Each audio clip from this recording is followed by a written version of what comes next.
Bismillahirrahmanirrahim. Assalamualaikum warahmatullahi wabarakatuh. Saya Muhammad Syahidan bin Wahab, pemegang nombor metrik A176692 dari kelas Ekonomi Malaysia yang diketuai oleh Encik Muhammad Syukri bin Haji Noor. Baiklah, pada kali ini saya akan membincangkan sebuah tajuk iaitu perubahan struktur di Malaysia bermula daripada tahun 1957 sehingga kini yang terdiri daripada KDNK, populasi, buruh dan perdagangan. Baiklah, bagi slide yang pertama ialah KDNK. Di sini saya memaparkan beberapa jadual yang saya dapati daripada laman web Jabatan Perangkaan Malaysia ataupun lebih dikenali sebagai DOSM. Baiklah. Yang pertama, peratus sumbangan terhadap KDNK mengikuti ekonomi pada harga semasa. Kita dapati pada graf ini aktiviti pembuatan telah menunjukkan aliran yang berkembang yang diakibatkan oleh beberapa faktor iaitu peluang pekerjaan, pembangkit pertumbuhan ekonomi dan kestabilan harga. Peluang pekerjaan ini dapat dibuktikan apabila kita dapati bahawa banyak pelabur asing telah membuka kilang-kilang di dalam negara, kilang elektronik dan sebagainya. Ini telah mencetuskan atau telah membuka peluang pekerjaan terhadap penduduk tempatan.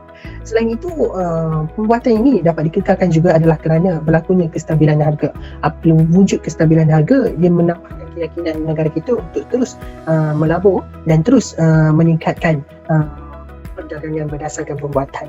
Selain itu, kita juga ada pertanian iaitu menunjukkan aliran yang menurun dari tahun ke tahun yang diakibatkan oleh kepupusan ataupun kehausan sumber, perubahan zaman dan tahap pendidikan.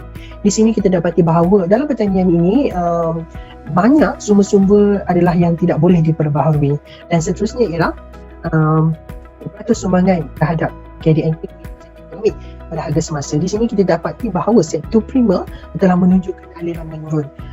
Ini seperti yang saya beritahu tadi, sektor primer ni sebenarnya adalah terdiri daripada kegiatan yang melibatkan sumber alam di mana ia tidak boleh diperbaharui. Dan seterusnya ialah sektor sekunder. Sektor sekunder telah menunjukkan aliran yang sangat berkembang.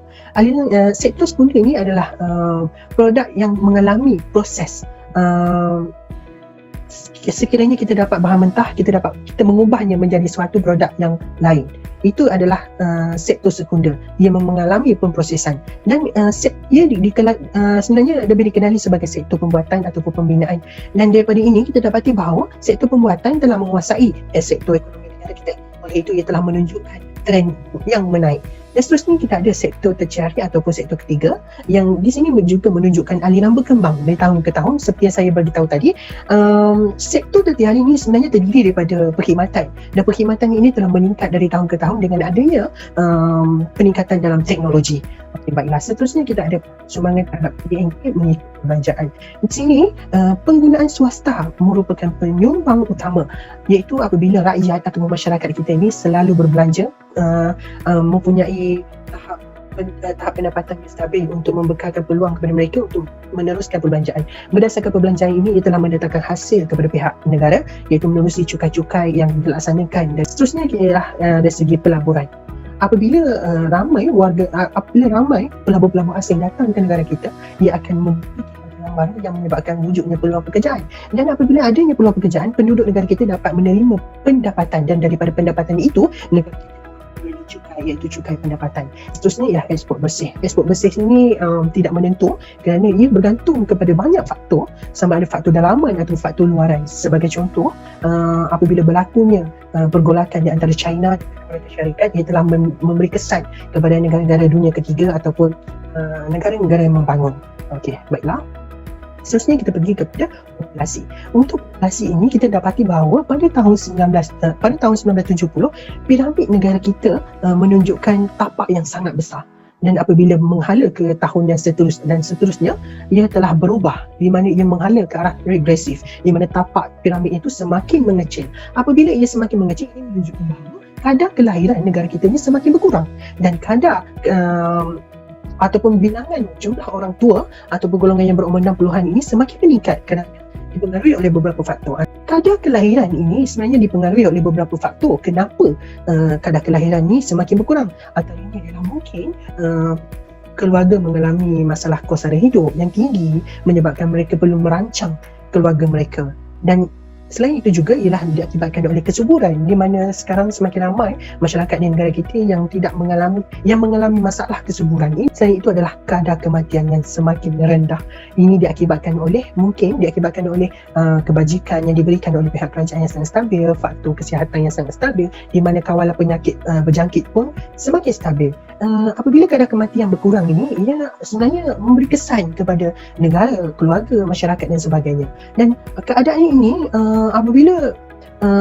apabila bertambah golongan tua ataupun jangka hayat hidupnya semakin bertambah, ia akan menyebabkan kos hidup meningkat, dan kerajaan juga perlu menanggung kos perbelanjaan yang sangat tinggi.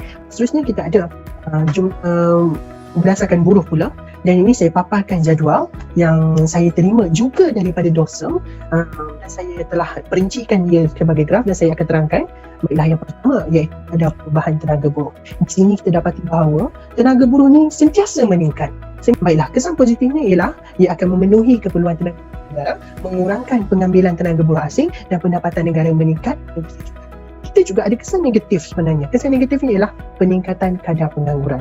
Di sini kita dapat lihat bahawa pada tahun 1980-an kita dapati bahawa kadar pengangguran kita melebihi 5%. Ini menunjukkan bahawa ia telah mengalami satu kadar pengangguran yang sangat tidak baik kepada negara. Ini diakibatkan oleh kemelesetan ekonomi yang berlaku pada awal 80-an, dan ini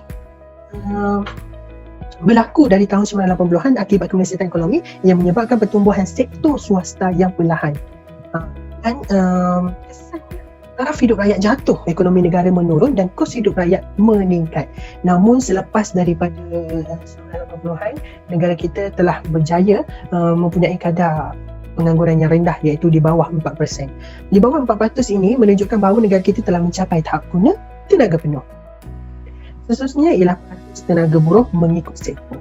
Di sini kita dapat lihat bahawa berlaku perubahan daripada sektor pertama sehingga sektor ketiga, iaitu pada tahun 1982 sektor pertama mempunyai bilangan yang besar, iaitu 32%, tapi ia telah mengecil pada tahun 2016 iaitu kepada 12%.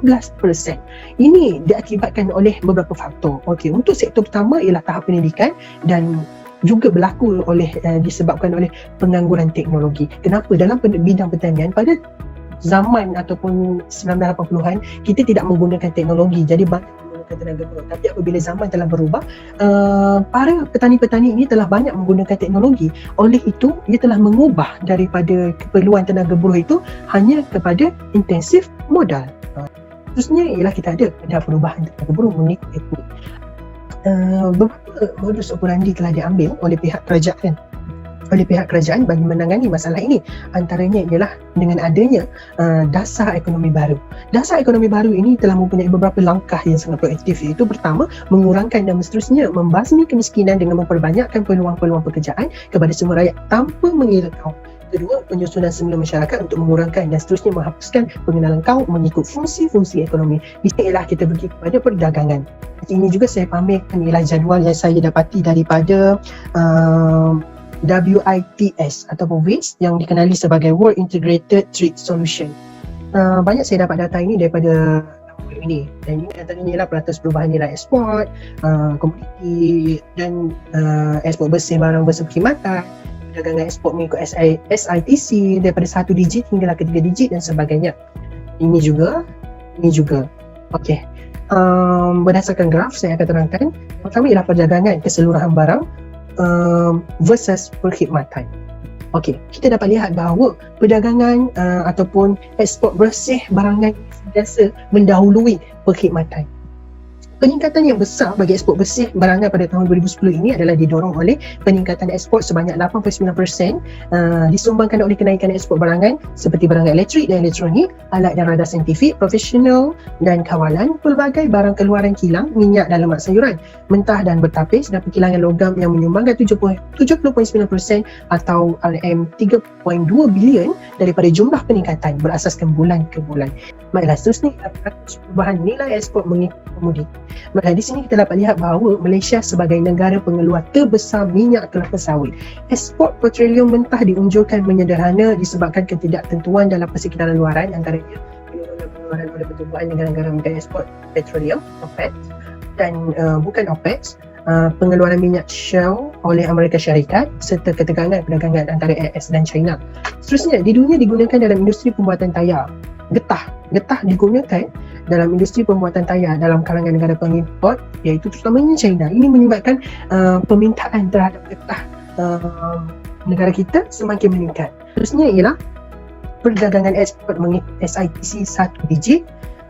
Baiklah, di sini kita dapat lihat bahawa dalam SITC 1 digit ini, SITC 7 ini sentiasa menguasai sektor ekonomi daripada awal 1990-an sehinggalah pada 2020. Begitu juga SITC 2 digit dan SITC 3 digit, di mana SITC 77 dan juga SITC 776 telah menguasai sektor ekonomi, iaitu seterusnya ialah peratus perubahan import unit penggunaan. Barang modal menguasai sumbangan import negara dipacu permintaan kukuh bagi aktiviti pelaburan domestik. Import barang modal kecuali alat kelengkapan pengangkutan menyumbang sebanyak 88.8% kepada jumlah barangan modal dan meningkat 5.6% terutamanya bagi sektor minyak dan gas. Baiklah, seterusnya adalah peratus sumbangan mengikut haluan perdagangan ekspor produk. Di sini kita dapat lihat bahawa ia disumbangkan oleh kenaikan ekspor barangan elektrik dan elektronik, di mana kita dapati bahawa negara Amerika Syarikat, Singapura dan sebagainya ini menjadi penyumbang utama. Ini ialah ada sumbangan haluan perdagangan import barang mentah, barang perantaraan dan barang modal. Di sini kita dapat lihat bahawa barang mentah Afrika Sub-Sahara, Timur Tengah dan Afrika Utara menjadi pengimport utama. Di mana untuk barang mentah ni kita dapat lihat bahawa sebenarnya kita banyak mengimport biji kopi daripada Sub-Sahara, kerana Sub-Sahara ni, Afrika Sub-Sahara ni dari kualiti yang sangat baik. Seterusnya ialah barang perantaraan. Kita juga mengimportnya daripada Afrika Sub-Sahara, Amerika Latin dan Caribbean, menyumbang terhadap import Malaysia, di mana kita banyak mengimport barang-barangan seperti barang elektrik dan sebagainya. Seterusnya kita ada barang modal. Barang modal ini juga mempunyai import terbesar adalah daripada Amerika Utara. Kita banyak mengimport seperti lita, elektrik, yang berkaitan dengan elektrik dan elektronik, di mana kita banyak mengimport daripada negara-negara seperti negara Amerika Utara. Jadi saja, sekian, terima kasih.